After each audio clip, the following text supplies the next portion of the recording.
Hey guys, you're gonna wanna stay tuned for today's video because it's all about cutting your sugar cravings. So whether you feel like you're addicted to sugar, whether sugar's become a substitution for another addiction, or whether or not you're noticing that you've put on weight and you can't seem to get out of your own way, I wanna empower you with this important message and with these exact steps that you can take today to cut your cravings. So let's dive into this. This was a great question from one of my followers on Instagram, and I wanted to do her a solid and do this video for her to support her now. So here's the thing. Now I will say this, if you are on the path of AA or overcoming addiction, the automatic substitution for wanting sugar will be there. And you also don't want to find yourself on the other side of overcoming addiction weighing 30, 60, 90, 100 pounds more than what you did, which will just cause you to go into a state of depression and anxiety and other things that could pull you back to food addiction to substitute for the addiction. So stay with me here. For whatever you're going through, if you are having cravings towards sugar that feel like they're overpowering you, I'm going to give you the tools and tips that you need today.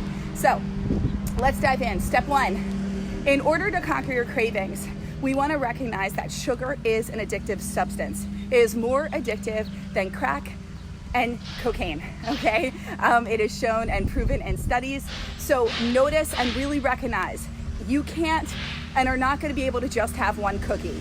Not if you've had a history with sugar, and even if you haven't, it's going to be more challenging, okay? If you've been a dieter, it's going to elicit the dieting mentality. I've had one, I've already blown my diet, I might as well eat everything in sight, okay? Again, once you have a taste of sugar, it is very challenging. It's like getting a hit of a drug. It's very challenging to have the discipline to not have more. So now you might be sitting there going, well, Melissa, what am I supposed to do? Never have a sweet treat? Never have anything? No, not at all. But let's dive into this and understand more why you're craving sugar and what is actually there for you. So there is the scientific data that supports that once you have a taste of it, you will want more. Now, there's also what I teach in Cravings, which is understanding the emotional component and attachment for what you're seeking. Often when we're wanting sugar and we're wanting to numb out and have it in a compulsive behavior, whether, honestly, binge drinking is having 3 or more cocktails, right? 3 consecutive cocktails. Eating is very, very similar. It's three cookies. It's having anything in excess, anything more than what you actually need, right? So when we're understanding that, let's just take all the identification and all the, I'm not a compulsive eater, I don't have this or I don't have that. Just notice, okay, do I notice that I think about sweet things all day? That once I have something, I want more, that I can't seem to stop once I start, that it's constantly on my mind. What I want to identify with you is, what is the emotional connection? What is the association with that food? There are 2 types of cravings that I teach, head cravings and heart cravings. A head craving is when you desire things that crunch, granola, cereal, pretzels, crudité, and hummus. It doesn't have to be something that, it doesn't have to be chips, but although it can be, nuts, things of that nature. What I really say to my clients is, what is it that you want to chew on in life? What are you disallowing from yourself, right? Often a head craving comes from feeling a lack of control and not being able to, so it's either essentially feeling lack of control, procrastinating, right? And feeling anxious, overwhelmed, having a work project that you don't want to do, so you get up and you go to the kitchen 50 times, open the refrigerator, close the refrigerator, nosh on this, nosh on that. That is a head craving. And it comes from feeling a lack of control. So I want to ask you, what is it that you're not taking action on in your life? What project needs to be moved forward?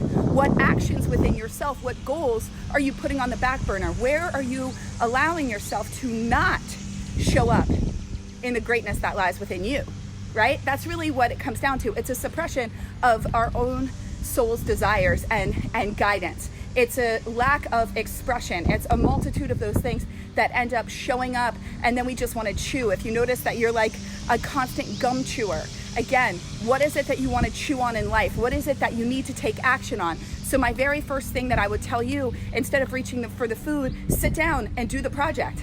Do the project that's been weighing on you. Get to that to-do list. Pick up the phone. Go for a walk. Go exercise. Do something to move the energy through the body and move you in a forward motion. Now let's talk about a heart craving.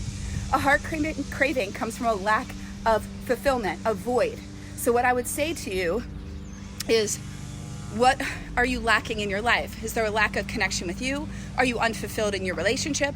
Are you unfulfilled in your life? Are you unfulfilled with your family dynamics, spiritually, in your career, right? And what are the foods that you'll go to? Generally, a heart craving is when we want things that are smooth, creamy, cakes, pastries, chocolate, ice cream, cheeses, wine, right? It's these more decadent treats that we associate with filling a lack of a void within ourselves. They will perpetuate. Head and heart cravings will perpetuate. You can experience both. They will perpetuate until you have put into action and done something to move you towards what it is that is nagging at you internally. Now, the other thing that I will tell you with these foods as well is, I had a client that every day she goes, Melissa, I'm losing weight.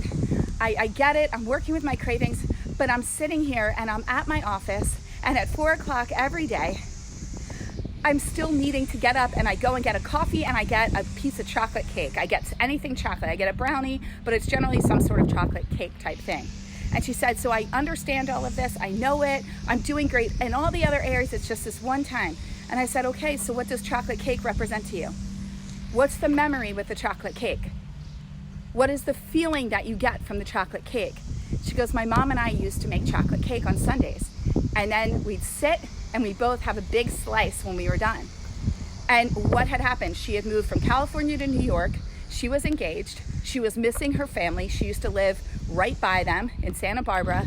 And there she was in New York City, not a big network of friends. Her fiance worked a lot. She was missing home. She was missing her mother. So I said, here's what I want you to do, and let's see what happens. I want you to set up FaceTimes with your mom. I want you to set up a trip to go home, and you need to take a vacation. You need to go, and you need to tell your fiance that you need more support. And then we made a plan around creating community in New York, where she could meet other like-minded women, where she could cultivate community and friendships. Within 1 month, honestly, within like a week, essentially, but right away, she FaceTimed her mom, and she noticed and told me, she's like, Melissa, I no longer need the cake. And within that 1 month, the cake was completely gone, completely. And it had been something that she had been struggling with for several years. Even when she was near her mom, at any time that she had or felt uncomfortable and sad and lonely, she went for cake. And it was one of those things that she always felt like it caused her to struggle with her weight, because she felt powerless to it. So I give you that example because there are certain foods that give us an emotional connection for what we actually need to learn how to give ourselves in life. Because food isn't human connection, food isn't human form, but we attach to it like it is, and we learn that very early on with, you fall down, you get given ice cream, birthdays, any celebrations, holidays are happy times. There's cake, there's ice cream, there's good food, right? So when you're sad, you learn to soothe with food. So it's only natural that you'll struggle.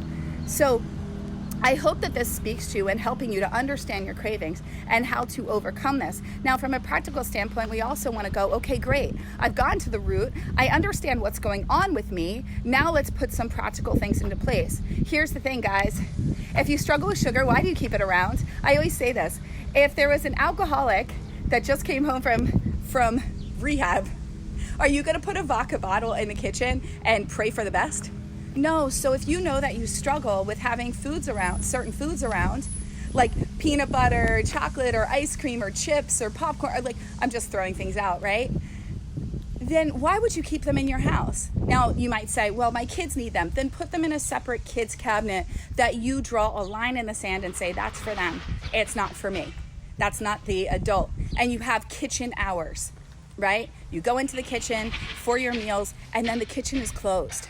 Okay? You have to have boundaries around yourself when you recognize that you feel powerless around a certain habit and behavior. In order to change the habit and behavior, we, 1, want to have awareness around it. 2, we want to get to the root cause. 3, we want to learn to shift our mindset. And 4, we have to do the practical. We have to do the action steps. So stop buying the things that you know you feel powerless around. Now then you might say, well, Melissa, I find myself driving, to the store then. So you want to go in, and instead of being reactive, I want you to take a moment and pause, and I want you to ask yourself these 4 questions. Am I really hungry right now? Am I really hungry right now? What's going on in my life right now? Is food going to serve me or hurt me? What can I do instead? What is it that I really need? What's going on? Or am I really hungry right now? Oh my gosh. Am I really hungry right now? What's going on in my life right now? Is food going to serve me or hurt me? And what can I do instead? Breathe, pause. When you can start to pause before being reactive, before you feel like your body's on autopilot, you start to recognize, wait a minute, there's an emotional need here, and my body's responding to survival. I set up a protection mechanism where I used food to soothe because I didn't have a better way. I didn't know another way within me. And now I do. This version of me right here, right now, I do. So let me empower myself with change, because I don't have to be who I was yesterday, or even an hour ago or a second ago.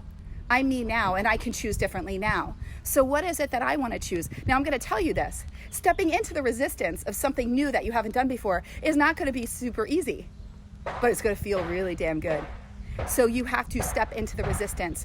Cravings will pass within 3 minutes. If you can sit and do something else and occupy your mind and go through this process of breathing, pausing, ask yourself those 4 questions. Am I really hungry right now? What's going on in my life right now? Is food going to serve me or hurt me? And what can I do instead? And then sit there and action on it. Maybe you pick up the phone. Maybe you just go and jump up and down. Maybe you go and put on music and you dance, right? You do something to get out of your head and into your body, because I will tell you this, and you'll hear me say this all the time, you cannot outthink yourself of a negative state. You cannot outthink yourself of a negative habit. And sitting there and trying to dissect it and analyze it to death is not going to do it. What's going to do it is taking a different course of action. Remember, the step to become who you've wanted to be is to step into the resistance, to do the opposite of what you've done. Leave me a comment below. Let me know how this goes for you. I'm here for you. If you have any requests for videos, let me know what's going on for you. Send me a DM. I am here to support you every step of the way. You got this, girl, and I got you.